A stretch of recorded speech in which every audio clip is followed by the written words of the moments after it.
Am I the a-hole for serving divorce papers to my ex at his job the day before he thought he was coming back home? I'm sorry, this is really long. Backstory. I, 59F, was married to my now ex, 57M, we'll call him Ed, for 10 years, together for 13, but originally met him 40 years ago as teenagers. He was in my circle of friends, but we never dated. We used to live in Florida, but when I was 19, I moved back to Michigan, where I am originally from. 27 years later, I went back to the city in Florida, where I used to live to visit friends. I ran into Ed while on vacation, and we began talking on the phone daily. 3 months later, he left Florida and moved in with me. 3 years later, we were married. Not my first, but his first. We had our ups and downs, but mainly we got along fine and didn't argue much. He would throw tantrums if things didn't go his way and would punish me by sleeping on the edge of the bed, which was fine with me, or he would not talk to me and slam things. 2 years into our marriage, things went horribly wrong when he got into drugs. It was horrible. One night, I finally had enough and was on the phone with my mother-in-law telling her I was sending him back to Florida when the sheriff's department knocked on my door. Someone had found my husband unconscious, severely beaten, in a ditch a block from our house. We lived in a small village with woods across the street. I raced to the hospital and didn't recognize him when I saw him. He was so swollen and bruised. Now, my husband was a man who could fight, and he was strong. Come to find out, it took 3 men to do this. They thought they could rob him since it was payday, but he had been home and purposely left his wallet at home. I sat with him 24/7 while he was in the neuro/trauma ICU. I slept on a couch in his room, I prayed over him, I bathed him, and took care of him even after he came home. This actually saved his life. He got clean and went back to work full-time, always putting me and my grandson first before his needs. He went to work and came home. That's it. For years later, I finished my education and became an ordained priest, and have been the pastor at my church ever since. At first he didn't mind, but then he would say things like I didn't sign up for this even though I never pushed church on him. I knew he believed in God and he prayed daily. I would invite him to Christmas and Easter service, and he also came when I was ordained and when my grandson, who calls him Grandpa, was baptized. For several years things were really good. Then suddenly he began coming home from work, showering, changing clothes, and leaving. At first he said it was to watch whatever sports were playing on TV because we didn't have live TV. Then he told me he'd be back whenever he got back. Then, things went back to how they were. We laughed a lot, we joked around, and I began getting the usual kiss goodbye before he left for work. One night, he had done his laundry, like he always did, and I talked to him while he was folding it. He never wanted me to do his laundry, so that wasn't new. We ended the night laughing as he was trying on old clothes. The next morning I woke up and went out to the living room to ask what time he had to be at work, but he was gone. I assumed he had to be there early. I walked back into the bedroom and saw his keys on the bed, which made me wonder why he would walk to work on such a cold day. It was December 1st. I started leaving the bedroom again and noticed his laundry basket missing, so I went to the laundry room and it wasn't there. I went back into the bedroom and noticed his closet empty. I called him to see where he was and asked if he had moved out, and of course his answer was yes. Come to find out, he had met a woman at his job who works for one of those shopping apps where people buy and deliver your groceries. He worked for a large grocery store chain. He had moved in with her. Over the next 6 months, he called almost daily and would say things like, "Our marriage will survive this. Just give me time." He even told me he would be mad if I began dating. During one of our phone calls, he told me he wasn't happy with her and was going down to Florida to visit family.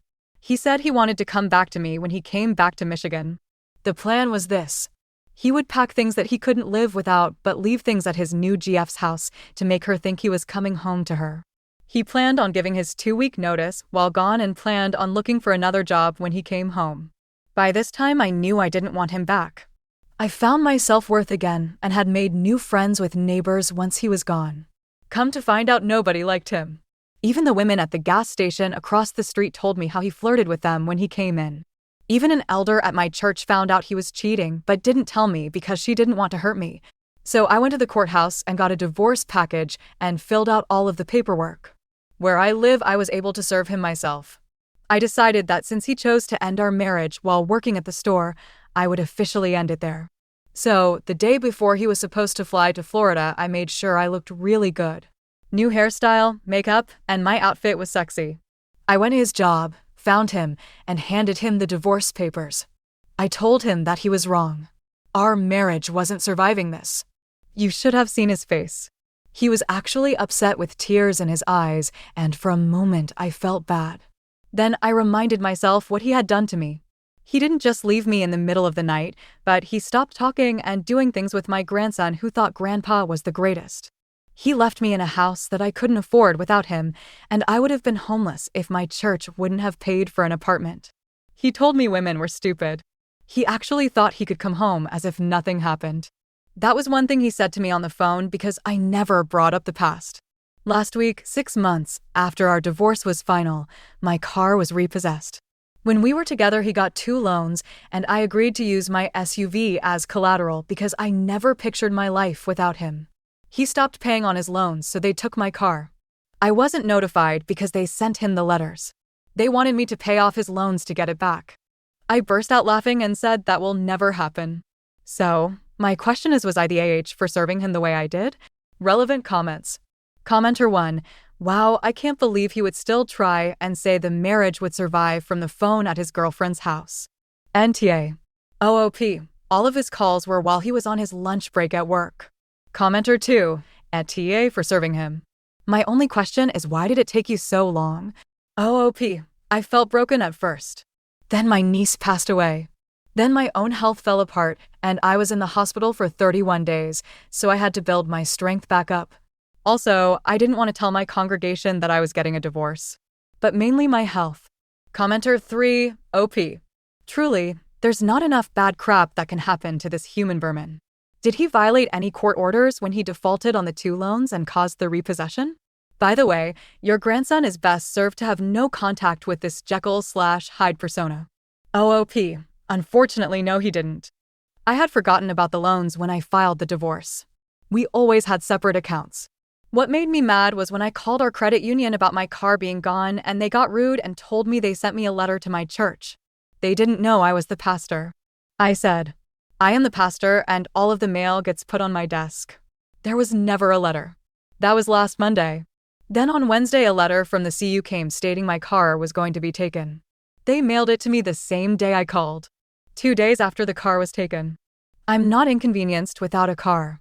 My daughter and grandson moved in with me, and we share her car now. Commenter 4.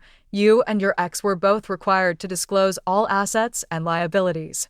Your ex's non-disclosure could possibly be addressed with a post-divorce motion. OOP. We didn't have any real assets, so we did a DIY divorce, and I had forgotten about his loans. My friend, who is a judge, said that whatever he left behind when he left, he forfeited. I did give him things after he left that I knew he had forgotten to take. I packed them and set them on the porch. Update. 10 days later. Update. Thank you for the comments and support. Here's a reminder of what happened. My now ex-husband got a loan while we were married and used my car as collateral. A year later, he left me for someone he met at work. He kept telling me that our marriage would survive, just give him time. He ended up not being happy with her and planned to come back to me after he left to visit his family out of state. He planned on not telling his GF he was leaving her and was only packing what he couldn't live without. His plan was to return home to me when he came home. The day before he left to visit family, I served him with divorce papers. 2 weeks ago, my car was repossessed, and the bank wanted me to pay my car off $3,000 and his 2 loans that he stopped paying on, $5,700. I was willing to pay my car off, but told them I'd never pay for his loans, and they refused. Here's what has happened since my post. I found out where my car was being held. 2 cities away. When I went to their website, I discovered that it's also the location where they sell the repossessed cars during an online auction. They hold it every Monday for 24 hours. I called and asked if I could have my belongings out of it, and they said yes. When I arrived, they had my things in a bag, including my license plate. I registered online, and this past Monday began bidding on my car. I ended up buying my car for $2,700. When I showed up to get my car, the people laughed and said I'm not the first person to do this. I put my plate back on and came home. Now, I know the bank can still come after me for the balance, but I honestly don't care if it hits my credit report. I don't use credit cards, and in October my daughter closed on a brand new house. I had no other bills except my cell and utilities. I'm now living with her and my grandson. I was lucky enough to have enough time to retire when my muscular dystrophy began causing more health issues, and that money goes to my other bank.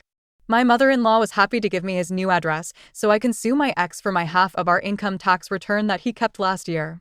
She's even having us, me, daughter, grandson, stay with her when we visit Florida during my grandson's spring break. She's still calling Ed's GF Teresa, Trina, Tracy, everything except her name, which does start with the letter T. I love this woman. Relevant comments. Commenter 1, Etier, but why did you wait 6 months to divorce him when he left you for another woman? OOP. My health prevented me for most of the time. I was in the hospital for 31 days and then had to get my strength back. Plus, I didn't want to explain I was getting divorced again, but mostly my health. Commenter 2, but you kept answering his calls on a daily basis while he was actively living at his mistress's home. I'm glad something finally clicked in you because that's not the case for a lot of women. OOP. In the beginning I was shocked that he left, and it wasn't that I wanted him to come home. I think it was more of a habit than anything. We always talked on his break. We did this for 13 years. Commenter 3, NTA. He deserves it.